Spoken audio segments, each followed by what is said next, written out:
Di video sebelumnya terkait dengan review Simda versi 298 telah kita review fitur-fitur apa saja yang ditambahkan di Simda versi 298 dan beberapa catatan yang masih harus dilakukan perbaikan oleh tim pengembang BPKP.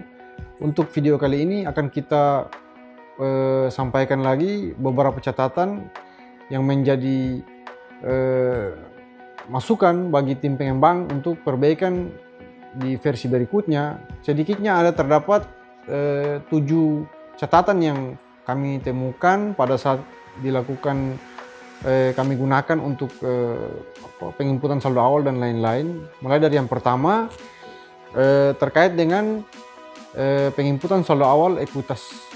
Khusus untuk ekuitas awal, di posisi ekuitas awal itu untuk penginputan ekuitas awal 2019 di Simda versi 298 masih belum bisa dilakukan, sehingga akan mempengaruhi posisi laporan perubahan ekuitas di kolom 2020 khususnya ekuitas awal. Jadi kita mulai dari yang pertama. Untuk yang ada 7 catatan. Yang pertama, saldo ekuitas awal, teman-teman. Di sini saldo ekuitas awal kalau kita cek harusnya untuk ekuitas awal itu dia bisa diinput. Jadi ekuitas awal di saldo di Simda 2021 ini adalah saldo ekuitas akhir 2 tahun sebelumnya. Jadi misalnya kita cek ya.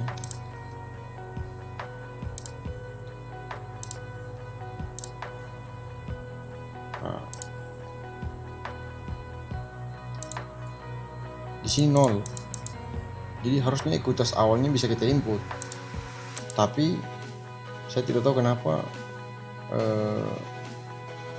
di versi 298 ini belum bisa kita input saldo ekuitas awal. Kalau di versi Simda 27 tuh bisa kita login, misalnya di sini. Saya coba login.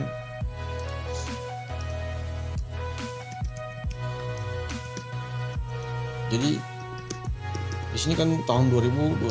Kalau mau input ekuitas awal itu kita harus mundur 2 tahun, jadi 2019. Baru kita bisa input saldo akhir 2019 masuk, jadi dia akan menjadi saldo ekuitas awal di LPE, laporan perubahan ekuitas. Namun di sini kalau kita login dia tolak. Kalau ada rekan-rekan yang sudah berhasil menginput, silakan tulis di kolom komentar. Yang kedua, masih terdapat kekurangan pada neraca atau bug pada report neraca, yaitu terkait dengan review akun piutang dana bagi hasil pajak dan akun utang jangka pendek lainnya. Untuk di Simda versi 298 pada report neraca tidak nampak piutang dana bagi hasil pajak dan utang jangka pendek lainnya, sehingga pada saat kita lakukan input saldo awal dilakukan review ke report neraca tidak nampak report yang tidak nampak di neraca, teman-teman. Jadi di sini kalau saya coba ya,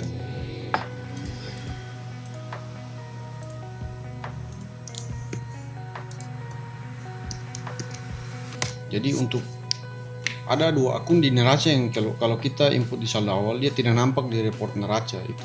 Yang pertama, piutang transfer antar daerah. Piutang transfer antar daerah yang merupakan piutang dana bagi hasil pajak provinsi. Yang kedua, kewajiban jangka pendek lainnya. Jadi kalau untuk piutang dana bagi hasil pajak, teman-teman, sudah kita input namun dia tidak muncul di report neraca. Saya tidak tahu kenapa. Mudah-mudahan ini jadi catatan untuk tim aplikasi di BPKP untuk perbaikan di versi-versi selanjutnya. Jadi di sini meskipun sudah kita input nilai piutangnya, namun dia tidak nampak di sini report neraca ini. Harusnya di sini ada transfer pemerintah pusat, ada satu lagi transfer antar daerah, baru piutang lainnya. Kalau kita cek di Permendagri 90 rekening urutannya tadi, saya bilang tadi. Jadi ini transfer pemerintah pusat, transfer antar daerah, baru piutang lainnya. namun di report di sini tidak nampak. Yang kedua, kewajiban jangka pendek lainnya.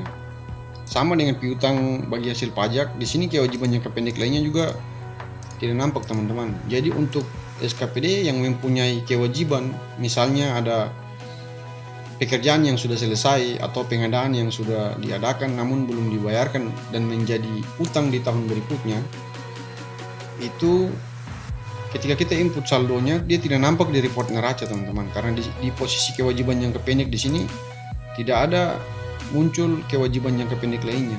Kalau kita cek di rekening 90 di sini ada. Ini dia setelah utang belanja. Namun kalau di report neraca tidak muncul. Mudah-mudahan ini jadi catatan perbaikan bagi tim aplikasi di BPKP. Yang berikutnya, yang ketiga, penempatan posisi rekening utang jangka panjang pada akun rekening 90 pada SIMDA versi 298 harus dilakukan pemisahan rekening utang kepada masyarakat dengan utang obligasi daerah. Terkait dengan utang, masih dengan utang, jadi penempatan posisi rekening utang jangka panjang. Di sini kalau kita cek kewajiban jangka panjang teman-teman,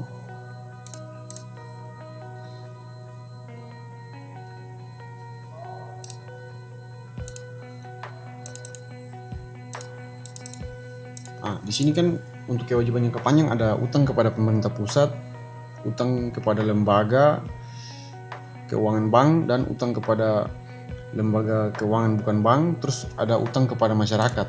Untuk poin ini saya menyoroti, saya sudah cek di lampiran Permendagri 90, memang untuk akun neraca ini ada utang kepada masyarakat ini langsung dia digabungkan dengan obligasi daerah. Jadi kalau di Pemda kami itu kita punya utang misalnya pengadaan tanah teman-teman, jadi karena nilai luasan tanahnya dan nilainya besar maka pembayarannya dilakukan bertahap.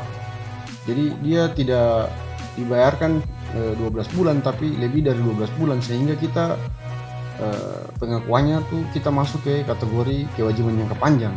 Jadi kalau kita di sini utang kepada masyarakat, kalau default dari versi 298 di sini langsung muncul obligasi daerah. Utang di sini obligasi daerah. Jadi tidak ada utang kepada masyarakat. Kalau di sini kami sudah tambahkan utang kepada masyarakat di sini sampai suberincian. Ini juga mungkin masukan buat tim aplikasi supaya kalau bisa dipisahkan antara obligasi daerah dan utang kepada masyarakat, karena sesuai dengan kasus di Pemda kami, kita punya utang kepada masyarakat terkait dengan pengadaan tanah. Jadi kalau tidak nampak akun utang kepada masyarakat, rasanya kayaknya kita tidak bisa kita bingung dalam pemilihan rekening pada saat penginputan saldo awal. Yang keempat,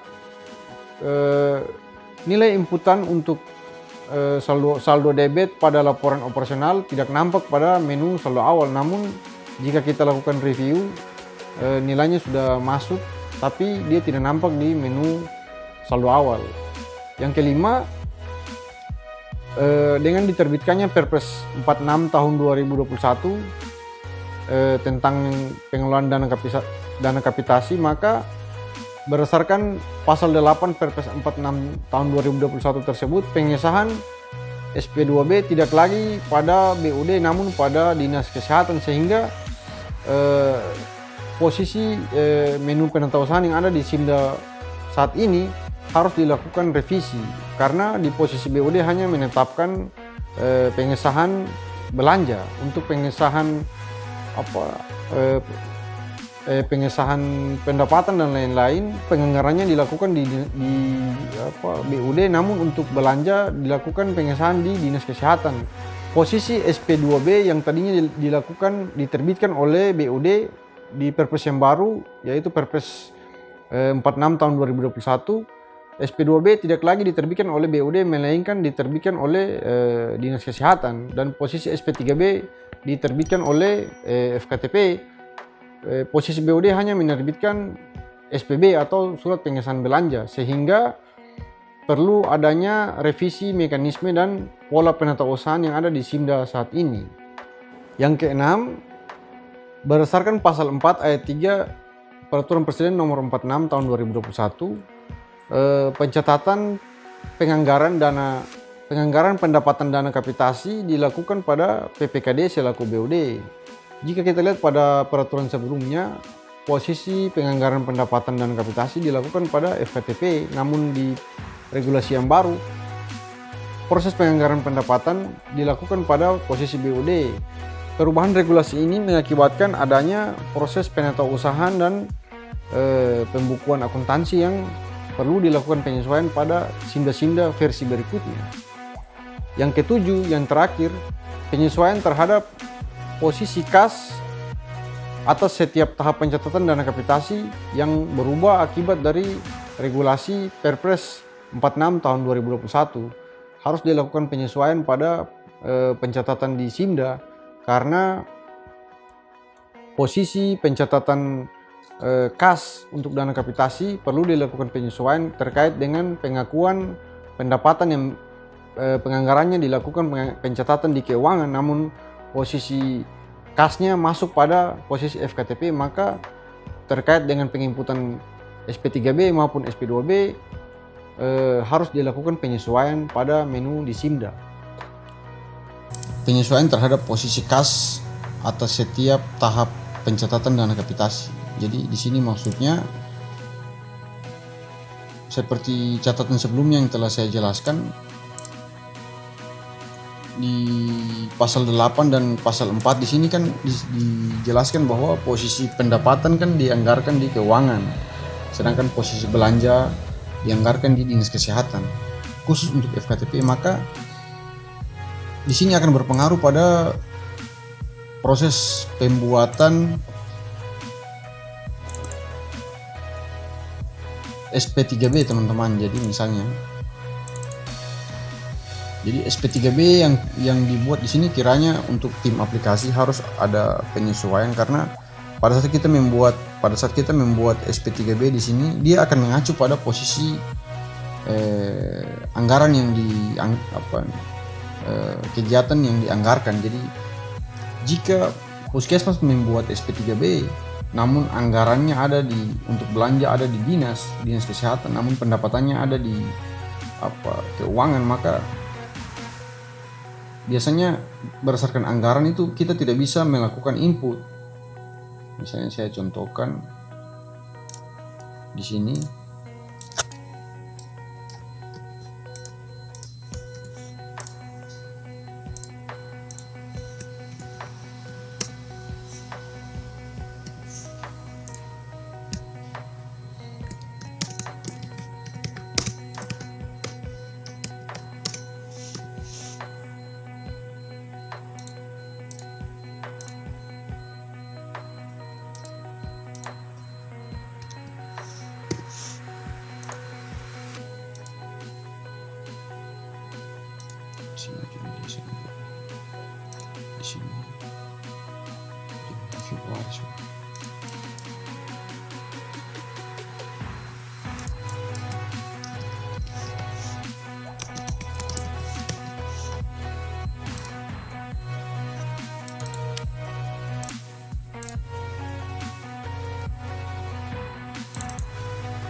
Maksud saya, apabila posisi belanja dianggarkan pada dinas kesehatan, maka posisi SP3B juga harus di dinas kesehatan, karena jika posisi SP3B di puskesmas, maka puskesmas tidak bisa membuat SP3B kecuali ada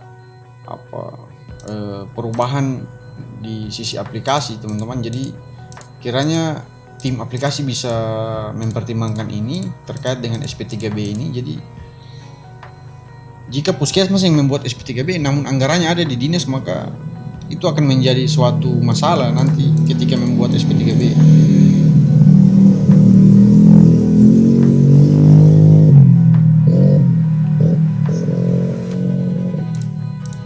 Pada posisi Simda di saat ini kita masih mengacu pada Perpres di tahun 2014, belum ada perubahan.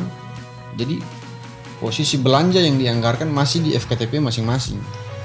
Jika kita sudah mengikuti ketentuan di Perpres 46 tahun 2021 yang mengamanatkan bahwa posisi belanja harus dianggarkan di Dinas Kesehatan, maka nantinya puskesmas tidak akan bisa membuat SP3B. Posisi SP3B harus diterbitkan oleh Dinas Kesehatan sekaligus dengan SP2B kalau mengikuti Perpres. Mungkin ini bisa menjadi bahan pertimbangan bagi tim aplikasi BPKP. Itu dari sisi pendapatan, dari sisi belanja, dari sisi pendapatan sama juga, karena posisi pendapatan dianggarkan di keuangan atau di BPKD sehingga nantinya posisi pembuatan SP3B ini dia tidak akan nampak posisi anggarannya. Kiranya ini menjadi catatan bagi tim aplikasi untuk perbaikan di Simda versi berikutnya, teman-teman. Mungkin itu saja beberapa catatan yang menjadi masukan kepada tim pengembang dalam perbaikan Simda versi berikutnya. Ke depan jangan lupa like dan subscribe untuk membantu kami dalam membangun channel ini.